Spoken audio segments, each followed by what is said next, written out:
For 3 years, I was the business and tour manager of an American Roots music band.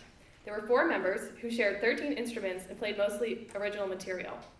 They were highly successful because they were very talented, passionate, and worked as a team, and were 100% committed to bringing their music to the world.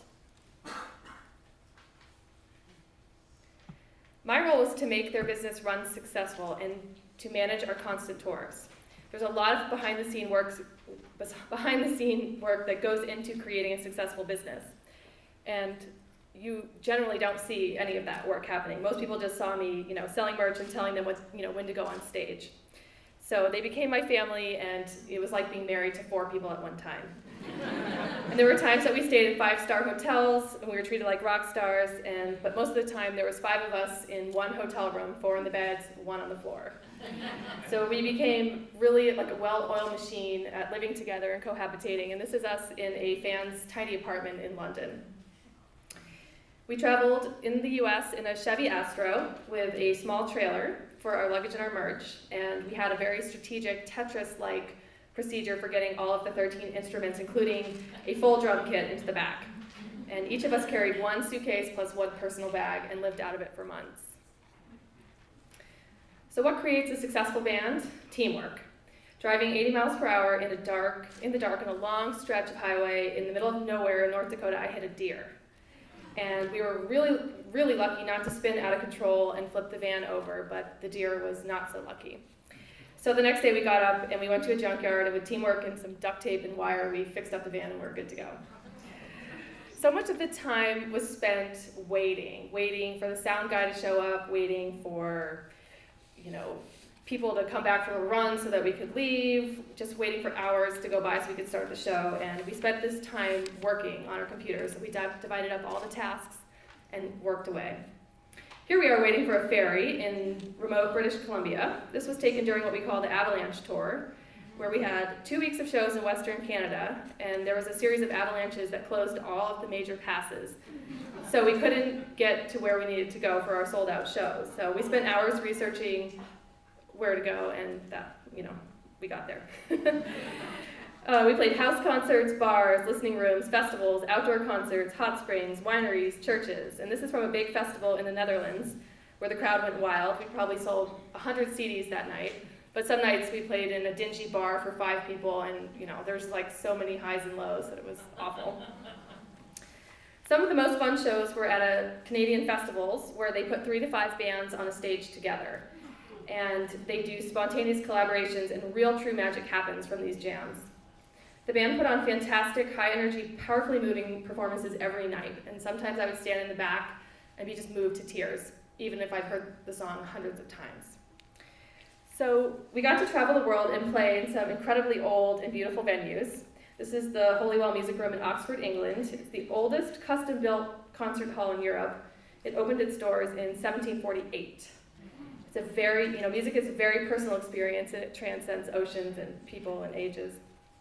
And music also bridges gaps. It brings people together. This is an image from a collaboration with a 100-person choir in Brighton, England. They learned and sang as backup for a couple of our songs, and then the band backed them up on several of theirs. And they did this all by just sharing files by email and then rehearsing really quickly before the show.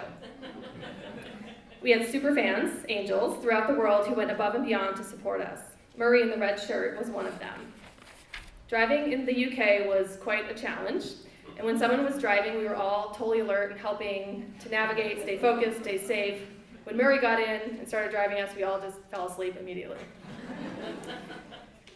We toured over 300 days a year, and so many days we would just breeze into town for a sound check at 4, we'd eat dinner at 6, do the show at 8, go to sleep at midnight, wake up, go running, get coffee, leave town.